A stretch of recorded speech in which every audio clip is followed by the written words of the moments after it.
Alors, ce que l'on peut observer de façon tout à fait étonnante, c'est que aujourd'hui, l'expansion, la conquête, l'annexion de territoires à Jérusalem-Est se poursuit, et cela date de bien des années, puisque depuis 1948, cette volonté d'expansion a toujours marqué l'idéologie sioniste.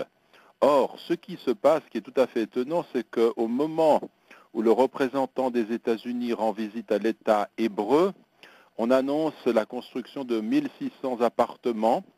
Et donc, c'est comme une sorte de provocation qui montre la force du régime sioniste par rapport au pouvoir américain, puisque à cela, on a répondu par des remontrances verbales, mais nous savons tous très bien que malgré les protestations, ces logements vont être construits et que l'annexion va se poursuivre de façon inexorable.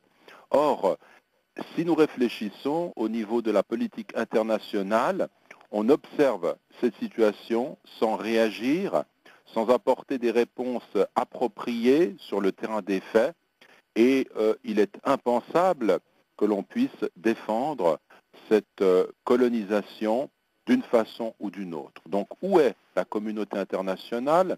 Où sont les défenseurs des droits humains? Où sont tous ceux qui expriment très clairement qu'un peuple a le droit de se déterminer chez lui, de ne pas être expulsé et de ne pas voir son territoire volé et ses biens saccagés?